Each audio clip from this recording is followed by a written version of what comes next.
نوجوانوں، السلام علیکم ورحمۃ اللہ وبرکاتہ۔ جیسا کہ آپ سب جانتے ہیں کہ اس وقت جو صورتحال مشرق وسطیٰ میں مڈل ایسٹ میں بن رہی ہے وہ انتہائی پریشان کن ہے۔ آپ دیکھ رہے ہیں کہ ایک طرف غزہ میں جو انسانی صورتحال بن رہی ہے وہ اب ناقابل بیان ہو چکی ہے۔ گزشتہ روز ہم نے دیکھا کہ اسرائیلی جارحیت میں، اسرائیلی دہشت گردی میں غزہ پٹی کے مختلف علاقوں پر بمباری کر دی گئی، جس کے نتیجے میں 92 افراد جو ہیں وہ کل شہید ہو گئے۔ ان 92 افراد میں معصوم بچے، عورتیں، بیمار اور وہ لوگ جو خوراک کی، جو کھانے کی، جو فوڈ آئٹمز کی شدید قلت کی وجہ سے آج صورتحال یہ ہو گئی ہے کہ وہ زندگی کی بھیک مانگ رہے ہیں۔ بزرگوں، دوستو، ہر دن فاقہ کشی اور ہنگر کے جو شکار فلسطینی امداد حاصل کرنے کے حصول کے لیے جب امدادی مرکزوں پر جاتے ہیں، ریلیف کیمپوں پر جاتے ہیں، تو ان پر وہاں اسرائیل بمباری کر دیتا ہے۔ یہ کتنے افسوس کی بات ہے کہ اس سے زیادہ ہولناک، دردناک اور کربناک صورتحال کیا ہو سکتی ہے کہ ننھے بچوں کو جو کہ کھانے کی تلاش میں، بھوک سے مرے ہوئے، پیاس سے مرے ہوئے، پانی اور خوراک کی تلاش میں جاتے ہیں اور ان پر بم گر جاتے ہیں۔ افسوس، صد افسوس، اس ظلم اور بربریت جو اسرائیل اب کر رہا ہے، اب اس میں اضافہ ہوتا جا رہا ہے۔ اب فلسطین سے نکل کر یہ ظلم اور جارحیت ایران کی طرف پھیلائی جا رہی ہے، اور ہم نے دیکھا کہ سینکڑوں ایرانی باشندے، جن میں بے گناہ افراد، بچے، عورتیں ہیں، ان کو بھی اسرائیل کی بربریت اور جارحیت کا نشانہ بنایا جا رہا ہے۔ اور مزید افسوسناک خبر اب یہ بھی ہے کہ میڈیا اور ذرائع یہ کہہ رہے ہیں کہ امریکہ بھی اب ایران پر حملہ کرنے کا سوچ رہا ہے۔ بزرگوں، دوستو، اس سے زیادہ اور خطرناک صورتحال کیا بن سکتی ہے؟ یہ سب کچھ اہل کشمیر کے لیے، یہاں کے لوگوں کے لیے، یہاں کے عوام کے لیے تکلیف دہ ہے، کیونکہ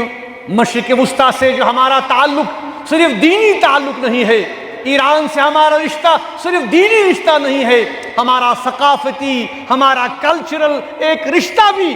اس پورے خطے کے ساتھ ہے۔ ایسے حالات میں جموں کشمیر کے مسلمان کیا کر سکتے ہیں؟ ہم صرف دعا کر سکتے ہیں، اللہ تبارک و تعالیٰ کے حضور گڑ گڑا سکتے ہیں، اور عالمی طاقتوں سے اپیل کر سکتے ہیں۔ خاص کر آج کے دن کے موقع پر ہم امریکہ کے صدر ڈونلڈ ٹرمپ سے یہ اپیل کرتے ہیں کہ ایسے حالات میں وہ پر حملہ نہ کریں جس سے کہ مزید پورا خطہ جو ہے وہ موت اور تباہی اور بربادی کا جو ہے ایک ایسی شکل اختیار کرے گا جس کا حاصل افسوس کے علاوہ اور کچھ بھی نہیں ہو سکتا۔ بزرگوں، دوستو، ہم یہ اپیل کرتے ہیں کہ جنگ نہ کی جائے، تمام فریقین جو ہیں، تمام پارٹیز جو ہیں، جو بھی ان کے کنسرنز ہیں، ان کو فوجی قوت سے نہیں، ملٹری مائٹ سے نہیں، بلکہ پرامن بات چیت سے حل کیا جائے، کیونکہ جنگ کسی بھی مسئلے کا حل نہیں ہے۔ آخر کار جنگ مسائل کو پیچیدہ کر دیتی ہے، کمپلیکس کر دیتی ہے، اور اگر جنگ ہوئی تو خدا نخواستہ ایسا سنگین انسانی بحران پیدا ہو جائے گا، ہیومن کیٹاسٹروفی پیدا ہو جائے گی، جو کہ آج تک ہم نے کبھی دیکھا نہیں ہوگا۔ بزرگوں، دوستو، آج 20 جون ہے۔ 20 جون آپ لوگوں کو یاد ہوگا، آپ لوگوں میں سے بہت بزرگوں کو یاد ہوگا، 20 جون 1964 جب شہید ملت میر وائز مولانا محمد فاروق رحمۃ اللہ علیہ اور ان کے جانثار ساتھیوں نے جموں کشمیر عوامی ایکشن کمیٹی کی بنیاد ڈالی۔ آج افسوس کہ ہماری اس تنظیم کو بین کر دیا گیا ہے۔ آج ہماری اس تنظیم کا 61واں یوم تاسیس تھا۔ اگرچہ بین لگا دیا گیا ہے، لیکن ہم پھر یہ بات کہنا چاہتے ہیں کہ جموں کشمیر عوامی ایکشن کمیٹی کے بنانے کا جو مقصد تھا شہید ملت کا، وہ اقتدار نہیں تھا، وہ کرسی نہیں تھی، وہ مراعات نہیں تھے، بلکہ وہ صرف اور صرف یہ چاہتے تھے کہ تنازعات کا، پرابلمز کا، ایشوز کا، ڈسپیوٹس کا اگر حل تلاش کرنا ہے، وہ صرف اور صرف بات چیت سے ہو سکتا ہے، وہ صرف اور صرف ڈائیلاگ سے ہو سکتا ہے۔ اور گول باغ میں 1975 میں جو ان کی تقریر تھی، جس میں انہوں نے یہ کہا کہ اس پورے خطے میں اگر امن قائم کرنا ہے تو پھر کیا کرنا ہے؟ تو پھر تمام پارٹیز کو مل بیٹھ کے بات چیت کا دروازہ کھولنا ہے۔ یہی امن اور سلامتی کا راستہ ہو سکتا ہے۔ اگرچہ ہماری تنظیم پر پابندی عائد کر دی گئی ہے، لیکن انشاءاللہ آج بھی ہم اپنے تنظیم کے بنیادی اصولوں پر قائم ہیں انشاءاللہ۔ آج جبکہ دنیا ایک ایسی ممکنی عالمی جنگ، خدا نخواستہ ورلڈ وار 3 کے دہانے پر آج ہم ہیں، تباہی کے دہانے پر آج ہم ہیں، اگر آج بات چیت کے دروازے بند کر دیے جاتے ہیں،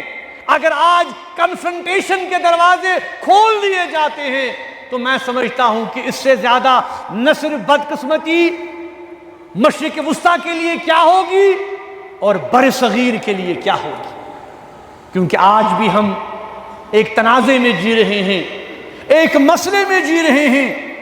جس کا صرف اور صرف ایک ہی حل ہے، وہ یہ ہے کہ تمام فریقین کو بیٹھنا ہے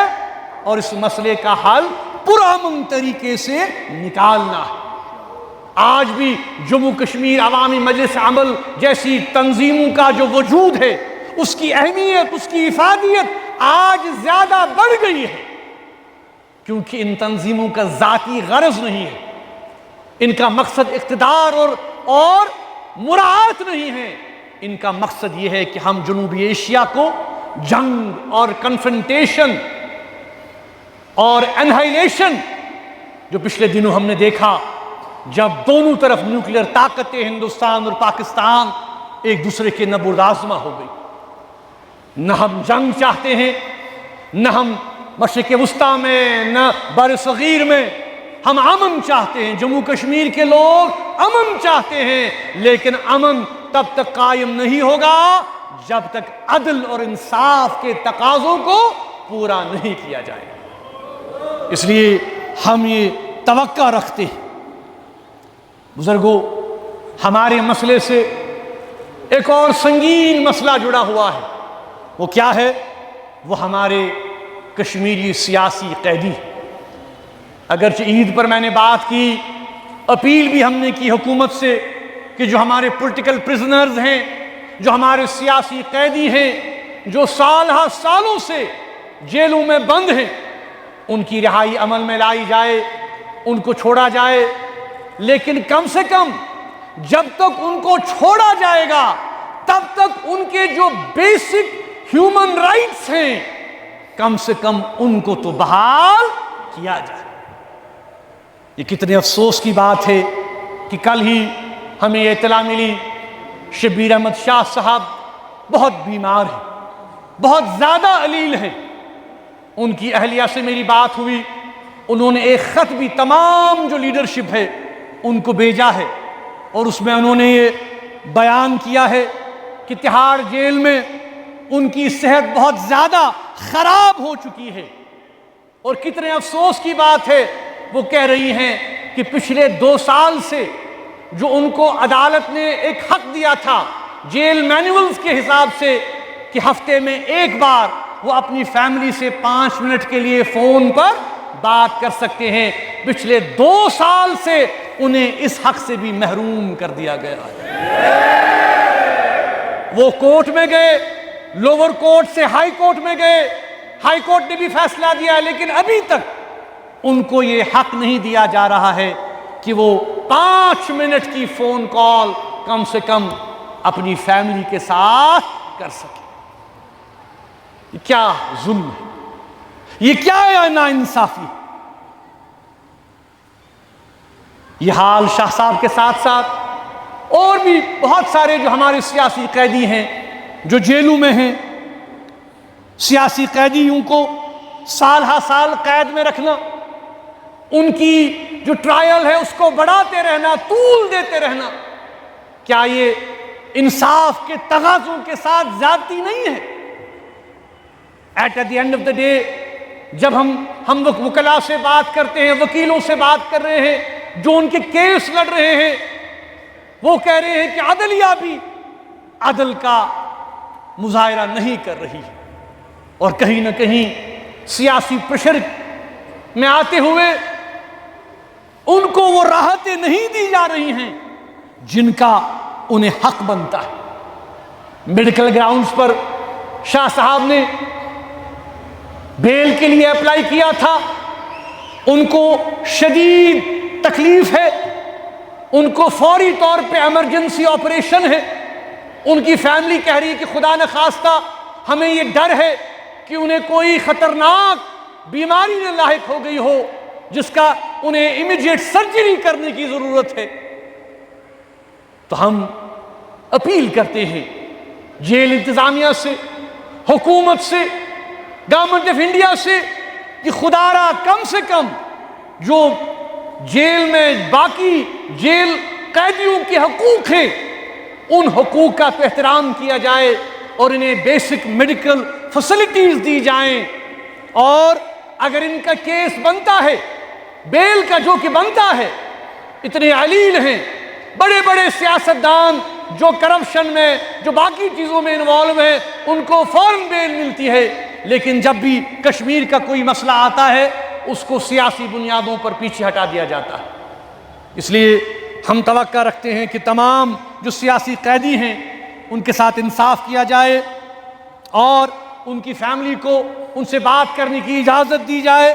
اس کے ساتھ ساتھ ہم جموں کشمیر کی حکومت سے بھی اپیل کرتے ہیں کہ جتنا ہو سکے وہ بھی کم سے کم کشمیری پولیٹیکل پرزنرز کے حوالے سے بات کریں، کوئی ریزولوشن پاس کریں، کوئی متفقہ قرارداد پاس کریں، کم سے کم کوئی قدم تو وہ اٹھائیں جس سے یہ لگے کہ کشمیریوں کے لیے وہ کچھ کر رہے ہیں جو کہ مصیبت میں ہیں، جو کہ تکلیف میں ہیں۔ افسوس کی ہمیں بات یہ ہے کہ ہم یہاں بات کرتے ہیں، لیکن افسوس کا مقام یہ ہے کہ ہماری بات میڈیا، خاص کر جموں کشمیر کا میڈیا، پرنٹ میڈیا، وہ بھی چھپانے سے ڈر رہا۔ ان حالات میں ہم کیا کر سکتے ہیں؟ ان حالات میں ہم خالی جو کم سے کم جو ہندوستان کا جو باضمیر میڈیا ہے، ہم ان سے اپیل کرتے ہیں کہ خدا کے لیے کشمیر کی آواز سنیے، کشمیریوں کی آہ و پکار سنیے۔ جو ظلم یہاں ہو رہا ہے، جو ناانصافی یہاں ہو رہی ہے، اس کو روکنے کے لیے آپ بھی اپنی بات کیجئے، کم سے کم یہاں کے حالات کو اجاگر کرنے میں مدد کیجئے، اور یہ جو انسانی اور جو ہیومن ٹریجڈیز ہو رہی ہیں، جو جیلوں میں ہیں، جو بیمار ہیں، جو نوجوان ہیں، سال ہا سال سے جو کہ طول دیا جا رہا ہے ان کی ٹرائلز کو، یہ کم سے کم انصاف کے تقاضوں کو پورا کیجئے۔ اگر ان کو سزا دی گئی ہے، انہوں نے وقت مقرر بھی کیا ہے، اپنے کیس سے زیادہ انہوں نے وہ جیلوں میں رہ چکے ہیں،